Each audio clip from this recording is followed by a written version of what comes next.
আসসালামু আলাইকুম। ফটোর ব্যাকগ্রাউন্ড রিমুভ করে আপনিও মাসে হাজার হাজার টাকা ইনকাম করতে পারবেন।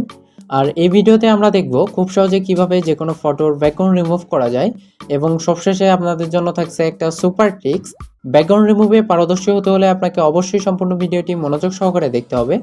আর শুরুতে বলে নিচ্ছি আমি একটু বেশি বকবক করি, সুতরাং ভিডিওটি একটু বড় হতে পারে। তো চলুন মূল ভিডিওতে যাওয়া যাক।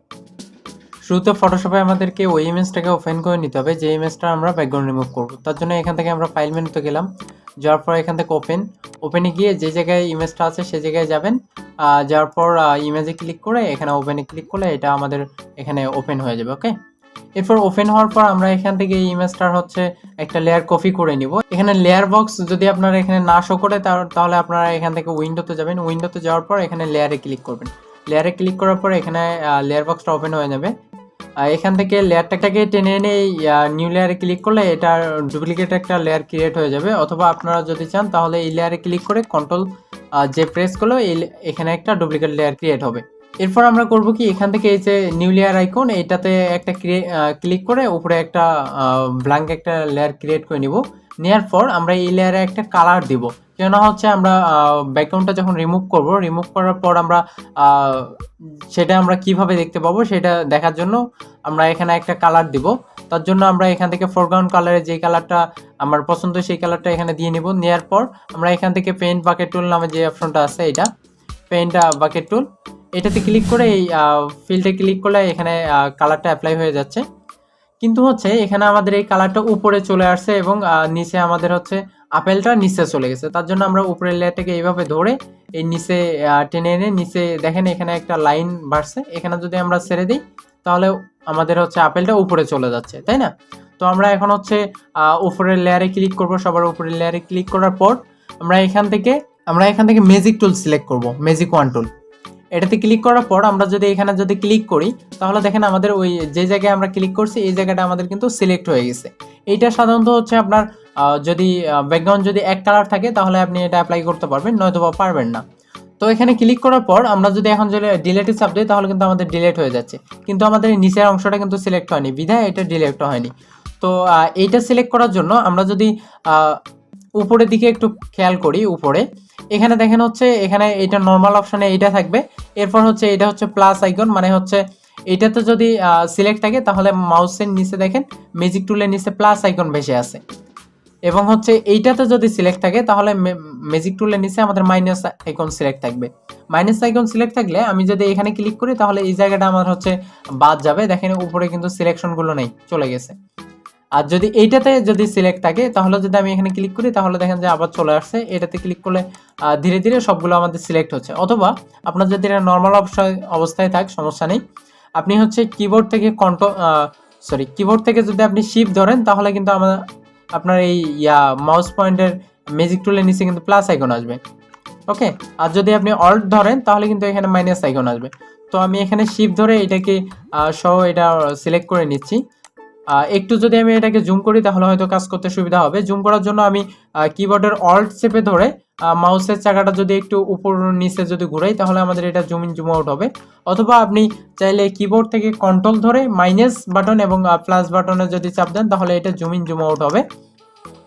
তো জুম হওয়ার পর আপনি নিচের দিকে আসার জন্য আপনার মাউসের যদি চাকাটা একটু নিচের দিকে ঘুরান দেন তাহলে কিন্তু এটা নিচে আসতেছে। অথবা আপনি কিবোর্ড থেকে স্পেস বাটন ধরলে পারে এখানে আমাদের মাউস পয়েন্টটা এখানে কিন্তু হাতের মতো চলে আসছে। এখন আপনি এই অবস্থায় মানে স্পেস বাটন চেপে ধরা অবস্থায় আপনি এখানে ক্লিক করে করে যেখানে দরকার সেখানে কিন্তু মুভ করতে পারতেছেন। ওকে, এরপর আমরা এখানে আবার শিফট ধরলে এটাকে সিলেক্ট করে নিলাম। নেওয়ার পর আমরা যদি এখন এটাকে জুম আউট করে দিলাম, এরপর যদি আমরা এটা ডিলিট দিই তাহলে কিন্তু আমাদের ব্যাকগ্রাউন্ডটা কিন্তু ডিলিট হয়ে গেছে। ওকে, এটার আরও সিস্টেম আছে, আরও উপায় আছে, আমি সেইটাও দেখা দিচ্ছি। তার জন্য আমি অল কন্ট্রোল জেড দিয়ে আগের দিকে যাচ্ছি। এটা সিলেক্ট অবস্থায় আছে, এই সিলেক্টটাকে আমি যদি উঠাইতে চাই, এই জিজিরি দাগ আছে, এটাকে যদি আমি উঠাইতে চাই তাহলে আমি কিবোর্ডের কন্ট্রোল যদি ডি প্রেস করি তাহলে আমাদের কিন্তু এটা কিন্তু উঠে গেছে, তাই না? এবার আমরা দেখবো যে কুইক সিলেকশন টুলের মাধ্যমে কিভাবে এটার ব্যাকগ্রাউন্ড রিমুভ করা যায়। তার জন্য আমরা এই যে ম্যাজিক টুলের উপরে রাইট বাটন ক্লিক করব। এখান থেকে কুইক সিলেকশন টুল, তারপর আমরা এই যে মাউস পয়েন্টটা এইটা দেখেন একটা বৃত্তর মতো হয়ে গেছে, মাঝখানে প্লাস আছে, এই বৃত্তর মতো হয়ে গেছে। এটা চাইলে আমরা একটু বড় করে নিতে পারি, কারণ এখানে যদি ক্লিক করি শুধুমাত্র ওই জায়গাটুকু আমাদের হচ্ছে হচ্ছে সিলেক্ট হচ্ছে। আমরা চাইলে এইভাবে ড্র্যাগ করে করে এই যে পুরোটাই সিলেক্ট করতে পারবো, অথবা আপনি যদি চান যে হচ্ছে এটা একটু বড় করে দিবেন, তাহলে আপনার কিবোর্ড থেকে থার্ড ব্র্যাকেট ওপেন এবং থার্ড ব্র্যাকেট ক্লোজে চেপে আপনি এটার ইয়াটাকে ব্রাশ আইকনটাকে ছোট বড় করতে পারেন। তো আমি এটা বড় করে নিলাম। নেওয়ার পর আমি যদি এখানে একটা ক্লিক করি তাহলে দেখেন আমাদের এটা ফুল ইয়াটা একবারে ধরে নিয়েছে। ওকে, এরপর আমরা করব কি, এই যে ডাটাটা সিলেক্ট করার জন্য আমি যে এইভাবে নেই তাহলে কিন্তু আমাদের কিন্তু এই যে ব্যাকগ্রাউন্ডটা কিন্তু সিলেক্ট হয়েছে। তার জন্য আমাদের কি করতে হবে, এই যে ব্রাশ আইকনটাকে এইটাকে ছোট করতে হবে।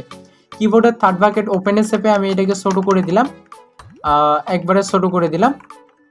দেওয়ার পরে একটু জুম করে নিলাম। নেওয়ার পরে এটাতে ডাটাতে ক্লিক করলে দেখেন আমাদের ডাটাটা কিন্তু ফুল কিন্তু ধরে নিয়েছে। এরপর মাথায় একটু আছে, মাথাটা একটু ক্লিক করে ওকে। এখন আমরা যদি এখান থেকে ডিলিট বাটনে চাপ দেই কিবোর্ড থেকে, তাহলে কিন্তু আমাদের এটা কিন্তু এই সাবজেক্টটা কিন্তু ডিলিট হয়ে যাচ্ছে, তাই না?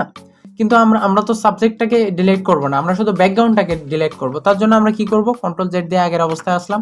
আসার পর আমরা এখান থেকে সিলেক্টে যাব, সিলেক্ট মেনু থেকে এখানে ইনভার্সে ক্লিক করলে আমাদের এইটা দেখেন বাইরের অংশটা সিলেক্ট হয়েছে।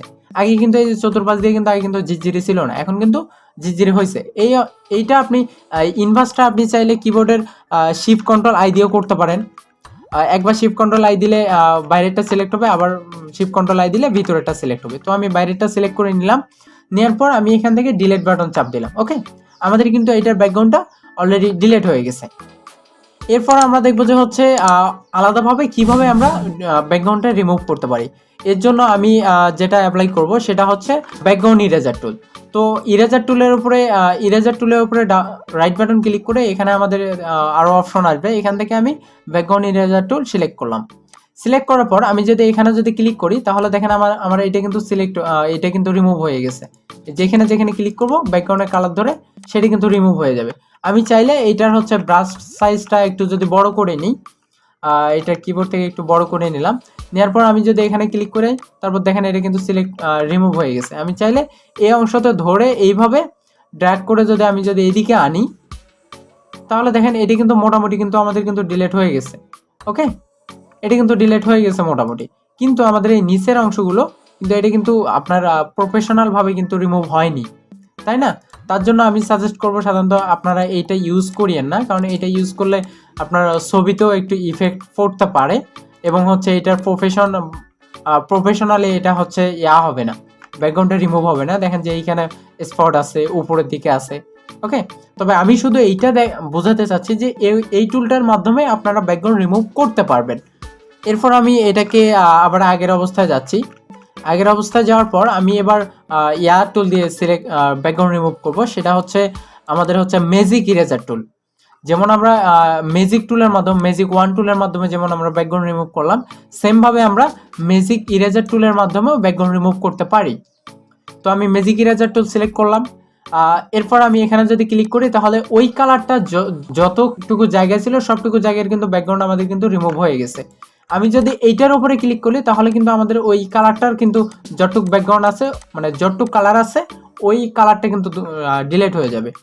তার জন্য আমরা এটা সাবজেক্টের উপরে ক্লিক না করে অবজেক্টের উপরে, মানে হচ্ছে বিশেষ করে এটা যদি আপনার ব্যাকগ্রাউন্ডটা যদি আপনার সলিড কালার হয় তাহলে আপনারা এই টুলগুলো ইউজ করতে পারেন, যেমন ম্যাজিক টুল, তারপর হচ্ছে ব্যাকগ্রাউন্ড ইরেজার টুল, তারপর হচ্ছে ম্যাজিক ইরেজার টুল। এগুলো আপনারা সলিড কালার হলে আপনারা এগুলো ইউজ করতে পারেন। তবে আপনার ব্যাকগ্রাউন্ড যদি সলিড কালার না হয় তাহলে আপনি চাইলে কুইক সিলেকশন টুলের মাধ্যমে খুব সহজেই রিমুভ করতে পারবেন। তো আমি যদি এখানে ক্লিক করি তাহলে দেখেন এটা ফুল রিমুভ হয়ে গেছে। নিচে আবার ক্লিক করলাম, এই অটুক রিমুভ হয়ে গেছে। কিন্তু এইটা দিয়ে কিন্তু আপনার প্রফেশনাল আসবে না। এইদিকে দেখেন স্পট কিন্তু আছে। তার জন্য আমি সাজেস্ট করব আপনারা হচ্ছে কুইক সিলেকশন টুল ইউজ করবেন সবসময় না, মানে যেগুলোতে কুইক সিলেকশন টুল ইউজ করা দরকার সেগুলোতে করবেন। তবে হচ্ছে প্রফেশনালভাবে একবারে নিখুঁতভাবে যদি আপনি কাজ করতে চান তাহলে আপনার পেন টুলের বিকল্প নেই। আর পেন টুল দিয়ে কিভাবে ব্যাকগ্রাউন্ড রিমুভ করতে হয় এ সম্পর্কে আমার চ্যানেলে একটা ভিডিও আছে। এই ভিডিওর ডিসক্রিপশন বক্সে সেই ভিডিওর লিঙ্ক দেওয়া থাকবে, আপনারা অবশ্যই সেই ভিডিওটি দেখে নেবেন। আচ্ছা, এবার আমরা আরেকটা ইমেজ ওপেন করে নিচ্ছি। তার জন্য আমি ফাইল মেনুতে গেলাম, যাওয়ার পর আবার এখান থেকে ওপেনে গেলাম। ওপেন থেকে আমি এখান থেকে এই বক্স ইমেজটা ওপেন করে নিচ্ছি। আচ্ছা, এইটার আমরা দেখবো যে এইটার কিভাবে ব্যাকগ্রাউন্ড রিমুভ করা যায়।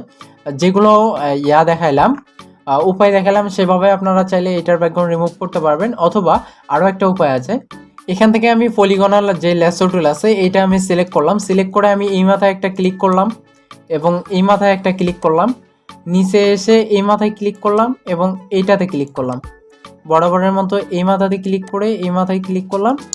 দেন এইখানে যেখানে আমরা শুরু করছিলাম ওইখানে গিয়ে এই যে মাউসটা যখনই আমি ওই জায়গায় নিয়ে যাব তখন দেখেন আমাদের পলিগনাল ল্যাসো টুলের নিচে একটা রাউন্ড একটা চিহ্ন আসে। এদিকে রাখলে কিন্তু আসে না, কিন্তু ওই যেখানে শুরু করছে ওইখানে গেলে একটা রাউন্ড আসে। তো আমি এখানে ক্লিক করলাম, দেন আমাদের দেখেন এটা কিন্তু সিলেক্ট হয়ে গেছে, এটার ঝিরঝিরে দাগ দেখা যাচ্ছে, তার মানে এটা সিলেক্ট হয়ে গেছে। আচ্ছা, এইটাকে আমি এখন যদি ব্যাকগ্রাউন্ড রিমুভ করতে চাই, আমরা এটাকে কন্ট্রোল চেপে যদি প্রেস করি তাহলে এইটা শুধুমাত্র এই অংশটাই আমাদের হচ্ছে উপরে লেয়ারে কপি হয়ে গেছে। এখানে আপনারা একটু খেয়াল করলে হয়তো দেখতে পারবেন। তো আমি নিচের চোখ আইকনটা বন্ধ করে দিলাম, এখানে দেখেন শুধুমাত্র আমাদের এই বক্সটাই আছে। এই সিস্টেমটা আপনার কিন্তু এইখানে হবে না। এই আপেল এইটার কিন্তু রাউন্ড, যেহেতু এইটাতে যদি আমি ওই সিস্টেমটা অ্যাপ্লাই করি পলিগনাল ল্যাসো টুল, এইটাতে কিন্তু ওইটা কিন্তু হবে না। এইটাতে কিন্তু রাউন্ড আছে, কিন্তু এখানে আমার এই পলিগনাল ল্যাসো টুলে কিন্তু আপনি কিন্তু রাউন্ড করতে পারবেন না। এটা শুধুমাত্র সোজা সোজা সোজা যেগুলো কোণা আছে সেগুলো দিয়ে আপনি এটা করতে পারবেন। ওকে, এরপর আমাদের হচ্ছে আর একটা টুল আছে, এটা আমি কন্ট্রোল জেড দিয়ে আগের অবস্থায় গেলাম। ওকে, এটা ডিসিলেক্ট করে দিলাম কন্ট্রোল ডি দিয়ে, এবং এটাকে আমি হচ্ছে এইখান থেকে আরেকটা টুল আমরা ইউজ করতে পারি, যে হচ্ছে ম্যাগনেটিভ ল্যাসো টুল। ম্যাগনেটিভ ল্যাসো টুলটা এমন, যেমন হচ্ছে পলিগনাল ল্যাসো টুলে আমরা এক জায়গায় ক্লিক করে করে করে করে এরিয়াটা সিলেক্ট করছি, কিন্তু হচ্ছে ম্যাগনেটিভ ল্যাসো টুলে ক্লিক করা লাগে না, অটোমেটিকলি এটা আপনার হচ্ছে শুধুমাত্র মাউসটা ওই পাশে নিয়ে গেলে অটোমেটিকলি এটা নিয়ে নেবে। তো আমি ম্যাগনেটিভ ল্যাসো টুল সিলেক্ট করলাম, দেন একটু জুম করে নিলাম, একটু জুম, বেশি না। এবার হচ্ছে এই মাথায় শুধু একটা ক্লিক করলাম, ক্লিক করার পর আমি এদিকে কিন্তু ক্লিক করতেছি না, এদিকে অটোমেটিকলি আমার হচ্ছে নিয়ে নিচ্ছে। দেখেন এইদিকে কিন্তু উপরে উঠাইলে কিন্তু উপরের অংশ কিন্তু নিচ্ছে। তার জন্য আমি এখানে ব্যাক স্পেস চাপে একটু ব্যাকে যাচ্ছি এইখানেও। ওকে, এখন আমি এইটার যেই পাশে এরিয়া শুধুমাত্র ওই পাশে নিয়ে যাব, তাহলে আমাদের উপরের দিকে যাবে না। ওকে, নয়তো ভিতরে অথবা বাইরে গেলে কিন্তু এটা কিন্তু ভিতরে এবং বাইরে কিন্তু এরিয়া ধরবে। তার জন্য আমাদের কি করতে হবে, এটা হচ্ছে আমার যেই এরিয়া পর্যন্ত আছে, এদিকে একটু বাইরে গেছে, এটাকে আমি ব্যাক স্পেস দিয়ে। ওকে, এবার মানে এটা আমাদের হচ্ছে এইদিকে একটু খেয়াল রাখতে হবে। ওকে, এই মাথায় গিয়ে এই যেখানে আমরা শুরু করছিলাম এইখানে গিয়ে একটা ক্লিক করলাম। ওকে, এটা আমাদের কিন্তু সিলেক্ট হয়ে গেছে। বরাবরের মতো এটা যদি আমরা কন্ট্রোল জে দিয়ে উপরে একটা লেয়ার কপি করে নিই তাও হয়, অথবা আমরা এটাকে ইনভার্স করে নিই। এখান থেকে সিলেক্টে গিয়ে ইনভার্সে গিয়ে এই যে বাইরের অংশটা সিলেক্ট হচ্ছে, এখন যদি আমি এটা ডিলিট চাপ দিই তাহলে এটা কিন্তু ডিলিট হবে। আপনার লেয়ার বক্সে দেখতে পারবেন যে এটা হচ্ছে ডিলিট হয়ে গেছে, কিন্তু এইখানে বোঝা যাচ্ছে না, কারণ হচ্ছে নিচে যে ব্যাকগ্রাউন্ড আছে এইটার আমার হচ্ছে চোখ আইকনটা এটা অন আছে, এটা যদি আমি অফ করে দিই তাহলে এটা এখানে বোঝা যাচ্ছে। ওকে, আর এবার আসি হচ্ছে আমাদের হচ্ছে সুপার টিক্সের ব্যাপারে। আমি যেহেতু শুরুতে বলছিলাম যে আপনাদের সঙ্গে একটা সুপার টিক্স শেয়ার করব, তো এই টিক্সটা অ্যাপ্লাই করার জন্য আপনাকে ফটোশপের অবশ্যই আপডেট ভার্সনগুলো ইউজ করতে হবে। তো আমি চলে যাচ্ছি ফটোশপের আপডেট ভার্সনে। তো এই ইমেজটা আমি হচ্ছে ফটোশপের আপডেট একটা ভার্সনে ওপেন করে নিয়েছি। এটা আমার হচ্ছে ফটোশপ বা সিসি 2020 এই ভার্সন। আপনারা চাইলে এর যদি আপডেট কোনো ভার্সন থাকে 2021, 22, এগুলোতে আপনি টিক্সটা অ্যাপ্লাই করতে পারবেন। তার জন্য আপনাকে শুরুতে যেতে হবে আপনার সিলেক্ট মেনুতে যাওয়ার পর এখানে হচ্ছে সাবজেক্টে ক্লিক করলে অটোমেটিকলি আপনার এই ইমেজটা আপনার ধরে নেবে। ওকে, আমাদের এই ইমেজটা ধরে নিছে।